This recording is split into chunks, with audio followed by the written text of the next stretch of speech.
बिस्मिल्लाहिर्रहमानिर्रहीम, अस्सलामु अलैकुम। इस वक्त चीन किसी भी तरह से भारत की किसी भी यकीन दहानी को मानने को और उस पर यकीन करने को तैयार नहीं है। भारत में भारतीय सरकार की तरफ से जो मर्ज़ी कहा जाए, जो मर्ज़ी यकीन दहानियाँ करवाई जाएँ, चीन किसी भी तरह से अब कोई भी रिस्क लेने को तैयार नहीं है। रिस्क से मुराद ये है कि चीन अब जहाँ तक आ चुका है इससे किसी तौर वापस नहीं जाएगा। ये बात आप लिख कर रख लें, नोट कर लें। इंशाअल्लाह इस आजिज़ की बात इंशाअल्लाह दुरुस्त साबित होगी। कहाँ कहाँ चीन मौजूद है और इससे भारत को कितना ज़्यादा नुकसान हो गया, कितना ख़तरा है, जिस पर उसने अरब रुपया लगाया, जो नक्शे बनाए, पाकिस्तान और चीन की इंटेलिजेंस ने मिलकर किस तरह उस सब को नाकाम बना दिया है, ये मैं आपके सामने हर बात रखने वाला हूँ। सबसे पहले तो एक भारत को जो बहुत बड़ी नाकामी हुई और जो उसका प्लान था, एक तो ये कि एक क्वाड कहा जा रहा है मीडिया में जो सामने आया था।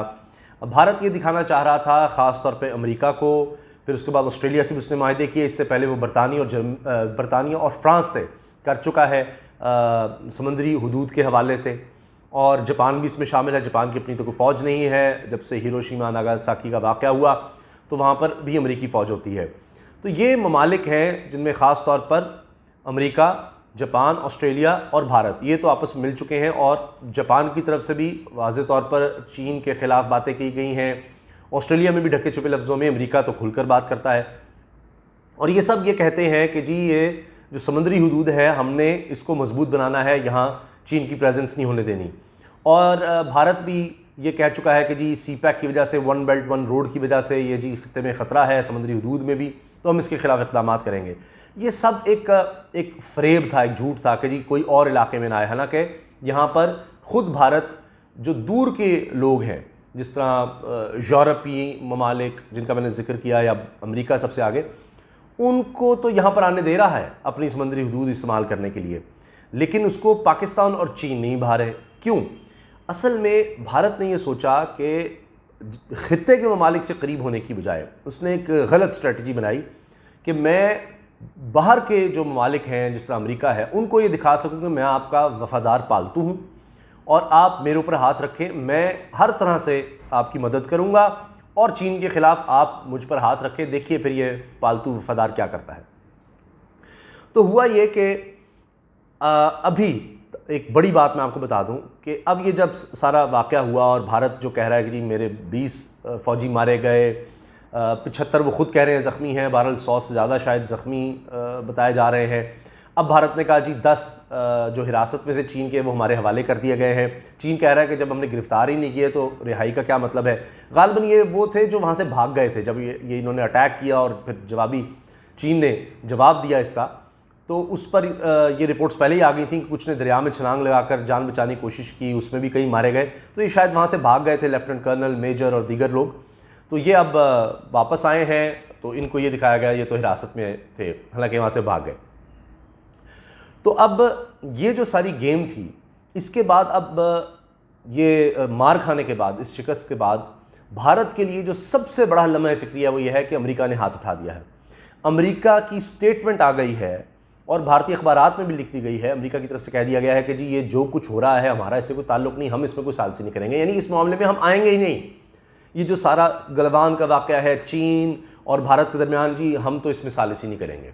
तो अमेरिका ने हाथ उठा लिया है, और उसकी वजह यह है कि इन लोगों को ये नज़र आ गया कि जो जिसको अपना बॉर्डर कहते थे उसकी हिफाजत नहीं कर सके, और इतनी तारीख़ की बदतरीन इन्होंने मार खाई है, तो वो हमारे लिए क्या काम करेंगे।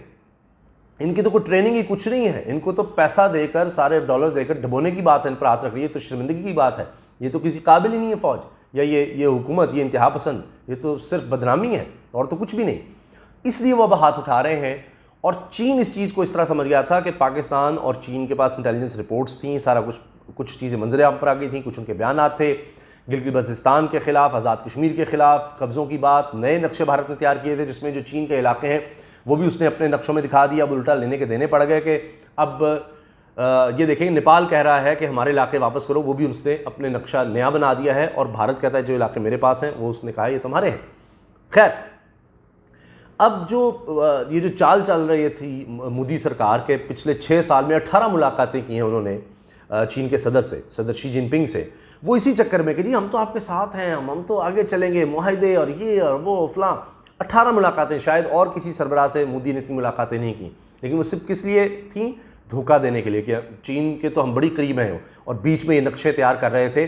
और चीन को ये इंटेलिजेंस रिपोर्ट्स मिल गई थी, ज़ाहिर है पाकिस्तान भी उसमें शामिल है, कि ये किसी भी वक्त ये जो सड़कों की तामीर भारत कर रहा था, जो कि इनका एग्रीमेंट था कि ये मुतनाज़ा इलाका है, यहाँ कोई कुछ नहीं करेगा, तो भारत ने उस मुतनाज़ा इलाके में जो डिस्प्यूटेड है, यानी किसी मुल्क का नहीं है, दोनों मान रहे हैं कि जी ये डिस्प्यूटेड है, तो इधर चीन कह रहा है हमारा है, भारत कह रहा है हमारा, तो ऐसा करते हैं कि यहाँ कोई नहीं आएगा, ठीक है, जॉइंट पेट्रोलिंग वगैरह देखते रहेंगे, कोई यहाँ कुछ हाथ तो नहीं रहा।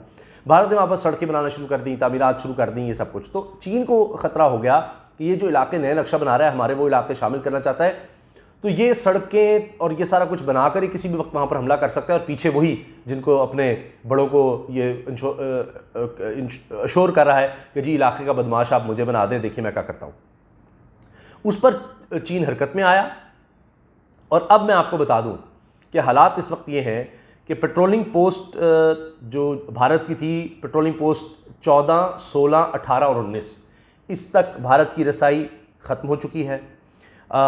NDTV भारत का चैनल है, वो ख़ुद कह रहा है कि जी फ़ज़ाइया के चीफ वहाँ पर गए हैं और वहाँ पर जहाज़ उड़ाए गए हैं, जंगी तैयारे भारत ने उड़ाए हैं, और इसके अलावा हेलीकॉप्टर उड़ाए गए हैं। ये NDTV खुद भारत का मीडिया रिपोर्ट कर रहा है, ज़ाहिर है उनकी इजाज़त से रिपोर्ट कर रहा है। अब इल्ज़ाम लगा रहे हैं जी चीन बुलडोज़र वहाँ पर ले आया, सिर्फ 600 मीटर दूर तक हैं हमसे उनके बुलडोज़र, और वो गलवान का जो दरिया है उसका रुख बदल रहे हैं। खौफ इतना है कि 600 मीटर दूर बुलडोज़र हैं उनके इलाके में, हैं चीन के, वहाँ से भी इनकी टांगें कांप रही हैं। अब चीन ने जहाँ तक इलाका जो उन्होंने कब्ज़े में ले लिया है, ये हमने ज़हन में रखना है कि चीन उसको अपना इलाका कहता है, वो अपने इलाके में कह रहा है कि ये हमारा इलाका है, और हमेशा से हम कहते थे कि ये हमारा इलाका है, लेकिन डिस्प्यूटेड था, तो इसलिए हमने फिर कुछ इस तरह का नहीं किया। भारत ने जब ये सारा कुछ साजिशें चाहिए, तो अब हम आ गए अपने इलाके में। सड़कें तामीर कर रहा है बड़ी तेज़ी से, और आपको पता ही है कि चीन कितनी तेज़ी से ये काम कर लेता है कंस्ट्रक्शन के। इसके अलावा कंक्रीट के बंकर्स वहाँ पर बना रहे हैं, तो जिससे जाहिर हो रहा है कि चीन ने अब यहाँ से जाना कोई नहीं है। मुज़ाकरात हो रहे हैं, अपनी जगह की कशीदगी कम करनी है। चीन की ऑफिशियल स्टेटमेंट आ गई है कि जी हालात काबू में है। हालात काबू में इसलिए हैं कि उन्होंने वहाँ पर पूरा कंट्रोल संभाल लिया है। और इस पर तो लतीफ़ा भी चल रहा है कि Bipin Rawat chief of defence staff, वो मोदी को कह रहे हैं कि जी सब कुछ कंट्रोल में है। ये मेरी अच्छी खबर है, एक अच्छी खबर है, एक बुरी खबर है। तो मोदी कह रहे हैं कि जी क्या है दोनों खबरें। तो उसने कहा जी अच्छी खबर ये है कि सब कुछ कंट्रोल में है, और बुरी खबर यह है कि वो सब कंट्रोल चीन का है। तो बहरहाल ये चीज़ें चल रही हैं। खैर, अच्छा, अब जो जितनी भी चोटियां हैं इस इलाके में, उन सब पर कब्ज़ा इस वक्त चीन का हो चुका है। तो ऊपर चीन बैठा है, और जो इन्होंने सड़कें बनाई थी भारत ने, वो तकरीबन 1.5 किलोमीटर दूर है इन चोटियों से। वो कभी भी चीन उसको बंद कर सकता है, आर्टिलरी के थ्रू, तोपखाने के थ्रू इस को निशाना बना सकता है। लिहाजा वो सारी सड़क जिधर से ये अपनी फौज को आगे जा सकते थे या कुछ कर सकते थे, वो सब कुछ अब गैर महफूज हो चुका है। पेट्रोलिंग पोस्ट 12 से 13 चीन के कब्ज़े में आ चुकी है। मैं आपको बाकायदा नंबर भी बता रहा हूँ।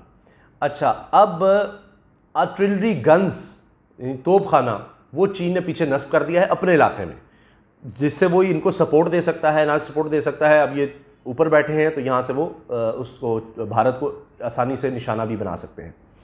अच्छा, इसके अलावा एक और अहम चीज़ ये है कि अब यहाँ तक नहीं चीन रुक रहा, क्योंकि उसको सारा डिज़ाइन पता चल गया पाकिस्तानी इंटेलिजेंस और चीन की इंटेलिजेंस के थ्रू, कि हिमाचल प्रदेश है, उत्तराखंड है, वहाँ पर भी बॉर्डर पर नकलो हरकत बढ़ा दी है चीन ने, गश्त में इजाफा कर दिया है वहाँ पर, और अब वो भी इलाका गैर महफूज हो गया। अब ये तकरीबन 3,500-4,000 किलोमीटर के करीब है दोनों के दरमियान बॉर्डर, जिस पर मतलब दोनों तरफ से क्लेम्स किए जाते हैं। उसमें से 2,000 किलोमीटर आप जो समझ लें कि वहाँ पर अब चीन आगे आ गया है और पूरी तैयारी के साथ आया है।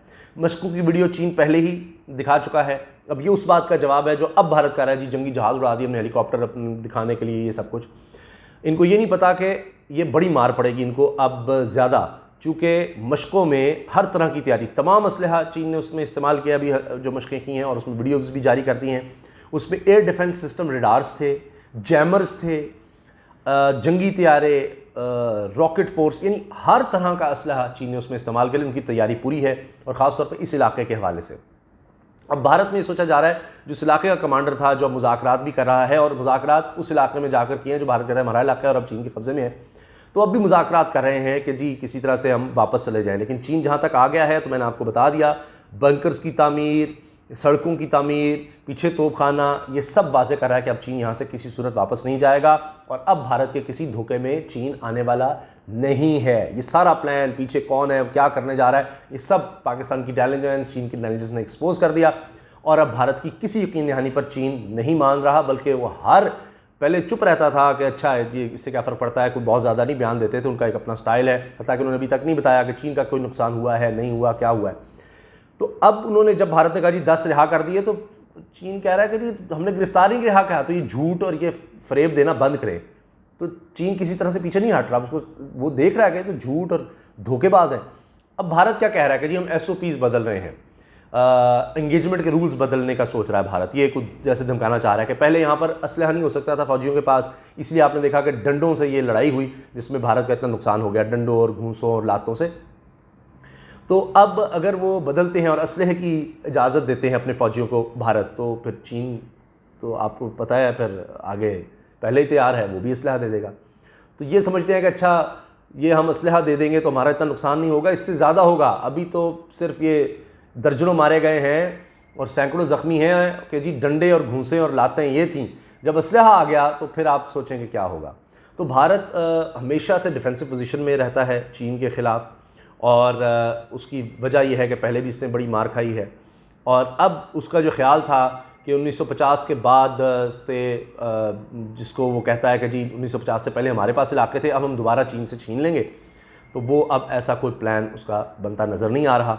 और ये सारी सूरत हाल कहाँ कहाँ इस वक्त चीन पहुँच चुका है और क्या उसकी तैयारी है, ये सब मैंने आपके सामने रख दिया है। और हल्की सी अब एक और गलती भारत को किसी बहुत बड़े तसादुम की तरफ धकेल सकती है जो बहुत ज़्यादा नुकसान होगा। अब भारत को शायद ये रियलाइज़ हो रहा है कि पीछे से तो वो सपोर्ट तो निकल गई, वो तो अब आए ही नहीं हमारी कारकर्दगी की वजह से। तो अब ये अपना गुस्सा यूँ निकाल रहे हैं कि चीनी प्रोडक्ट्स का हम बायकॉट करते हैं और चीनी प्रोडक्ट्स यहाँ नहीं बेचेंगे तो मईशत को चीन की नुकसान होगा। तो उसमें अगर चीन ने भी फिर पाबंदी लगा दी भारतीय प्रोडक्ट्स पर, तो उससे कितना नुकसान होगा भारत को। और फिर ये महंगी ख़रीदेंगे, तो पहले ही वहाँ पर इस वक्त माशी बहरान है, भारत में तबाही आई हुई है, तो महंगी चीज़ें ख़रीदेंगे तो और ज़्यादा भारत को नुकसान होगा। चीनी प्रोडक्ट्स तो सस्ती हैं, तो लिहाजा वहाँ भी इनकी नाकामी नज़र आएगी।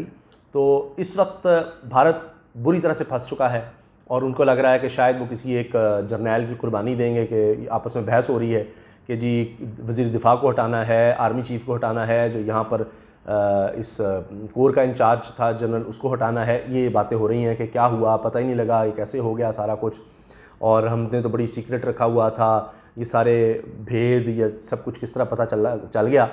तो ज़ाहिर है पाकिस्तान और चीन की इंटेलिजेंस भी कोई सो नहीं रही थी, वो सब चीज़ों पर नज़र रखे हुए थे, इसलिए भारत पकड़ा गया और एक्सपोज हो गया। दुआओं की दरख्वास्त है, बेल आइकन पर क्लिक कर दें ताकि हर वीडियो के बारे में आपको पता चल सके। कमेंट्स ज़रूर दिया करें, मैं आपके कमेंट्स देखता हूँ, उससे मेरी रहनुमाई होती है, बहुत शुक्रिया उसके लिए। और सबसे कहें कि उसामा गाजी यूट्यूब चैनल आपका अपना यूट्यूब चैनल है, प्लीज़ इसको ज़रूर सब्सक्राइब करें और वीडियो अच्छी लगी तो लाइक भी कर दें। अल्लाह हाफ़िज़। पाकिस्तान ज़िंदाबाद।